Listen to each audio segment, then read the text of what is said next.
Good evening. My name is Al. For those of you that don't know me, I used to be the pastor at City Church, and just thrilled to be able to be here again with you this evening. Thank you for inviting me in.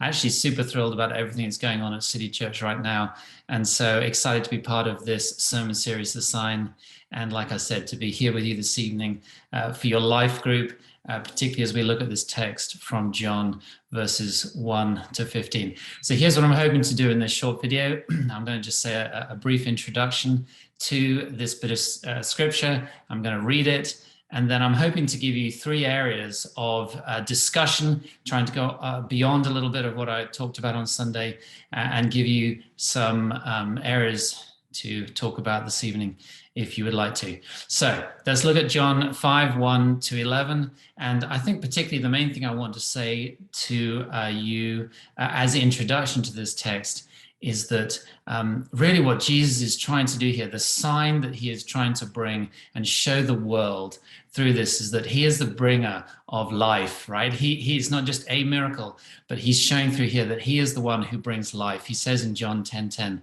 that he has come that we may have life and life in all its fullness.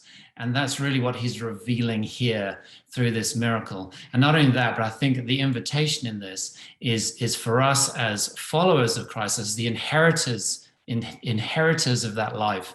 It's a prompt to ask us, to what extent are we walking fully in all that Jesus has for us? And so as I read this text, I want to invite you to think about that. And I want to invite you to think about whether you are walking fully in the life that Jesus has for you.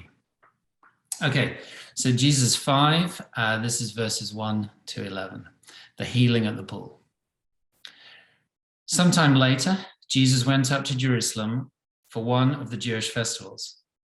Now there is in Jerusalem near the sheep gate a pool, which in Aramaic is called Bethesda, and which is surrounded by 5 covered colonnades. Here a great number of disabled people used to lie, the blind, the lame, the paralyzed. One who was there had been an invalid for 38 years. When Jesus saw him lying there and learned that he had been in this condition for a long time, he asked him, "Do you want to get well?" "Sir," the invalid replied, "I have no one to help me into the pool when the water is stirred. While I'm trying to get in, someone else goes down ahead of me." Then Jesus said to him, "Get up, pick up your mat and walk." At once the man was cured. He picked up his mat and walked. The day on which this took place was a Sabbath. And so the Jewish leaders said to the man who'd been healed, "It's the Sabbath. The law forbids you to carry your mat." But he replied, "The man who made me well said to me, 'Pick up your mat and walk.'" So like I said to you, it's my premise that this sign, the sign of this miracle, was that Jesus is the one who brings life. He promises us life and life in all its fullness.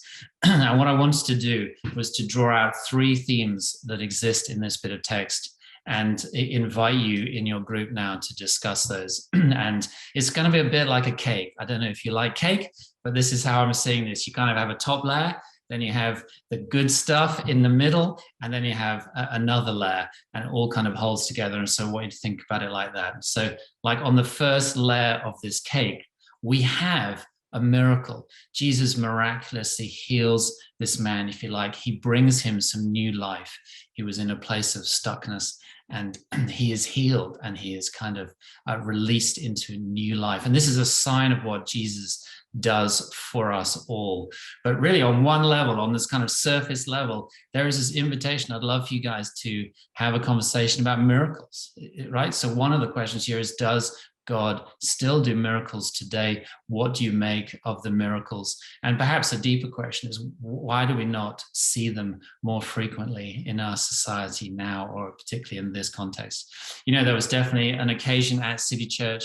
I'll never forget where this young lady, we were actually doing an Experiencing God evening. I know there's an Experiencing God weekend coming up, and I definitely want to encourage you to go to that.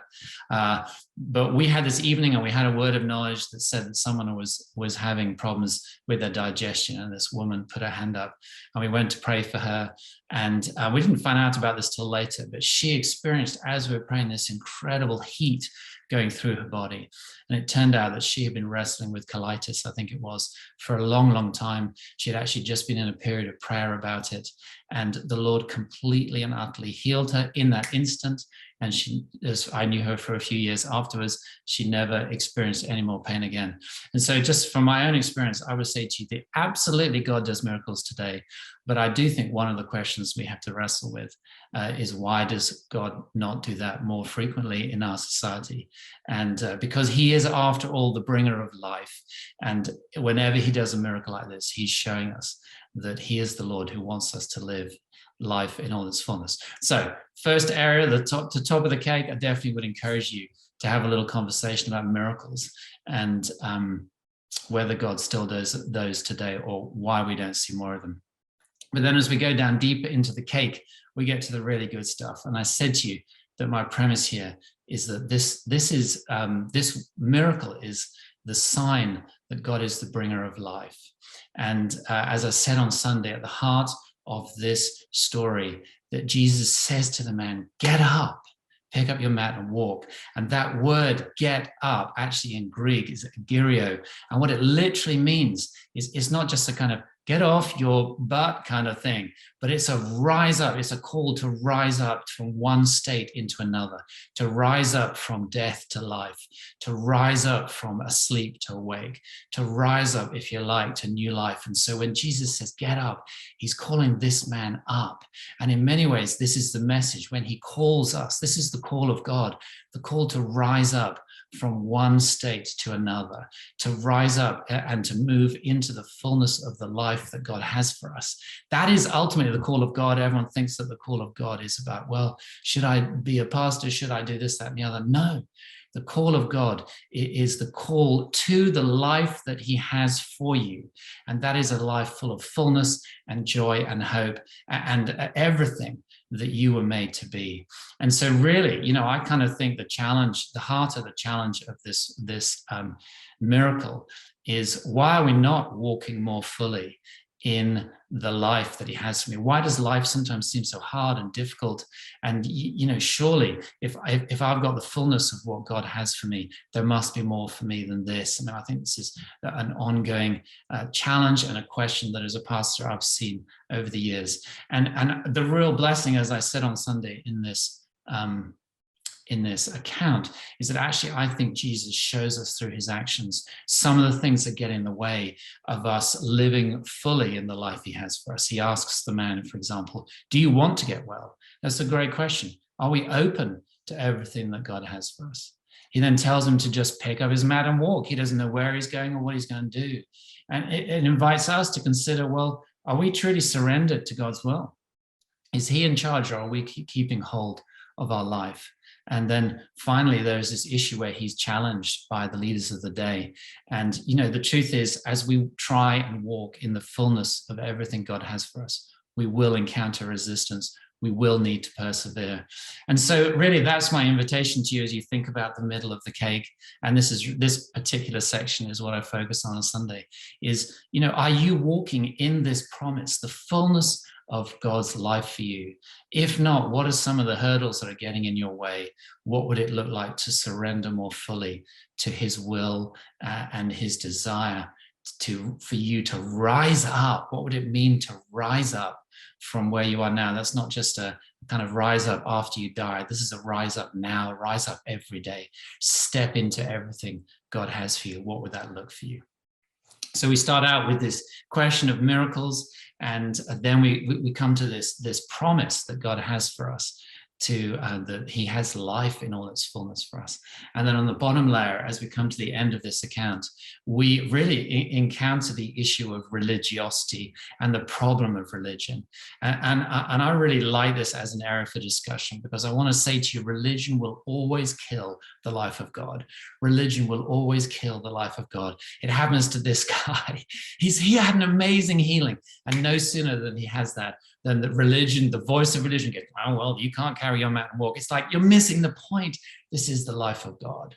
And so as human beings, we always kind of invent rules. If we look down through history, we've always invented rules, and they've always quashed the life of God. And so my final question for you is, to what extent are you, as believers, have you settled, if you like, for a certain set of being, a certain set of doing your faith? Have you invented some rules and you're restricting this life of God? Because perhaps that's why we're not seeing more miracles in our day and age. Perhaps that's why we're not walking more fully in the life that God has for us, because we're restricting ourselves. I often think the ultimate sign of the Spirit, John says just a couple of chapters earlier, that the Spirit's like the wind. The Spirit just comes and no one knows where it goes. And that's so it is, right? With someone who's born of the Spirit, they're truly surrendered to the life of God. They're not, and to the call of God and to the work of God. They're not restricting their lives. They're not being held bound by religion. And no matter, we go to a church where we call ourselves religion free, there's always a tendency for us to make rules and to limit ourselves. And so that, I think, is the heart of this miracle. What Jesus is saying is, I am the bringer of life. I am the bringer, if you like, of the miracle of life. And I offer that to you. I'm calling you, rise up and step into everything I have for you. Don't let these things get in the way. Allow me to lead you into life. And whatever you do, don't settle for a fake religiosity and be bound by that, because the Spirit of God, if you're open to him, he will lead you and lead you through all the difficulties of life and into the life he has for you. So that's really what I have to offer you this evening. I would love to encourage you to talk about miracles. Certainly, I want to encourage you to talk about the life that God brings, but particularly in religiosity. What are some of the things that are stopping you from walking into the fullness of what God has for you? And can you, guys, as a group tonight, encourage one another to walk more fully in the life in all its fullness that Jesus has brought for each and every one of you? So as you do that, God bless you. And I pray that the Lord will use this evening powerfully to encourage you all in the next step in your faith. Take care. God bless.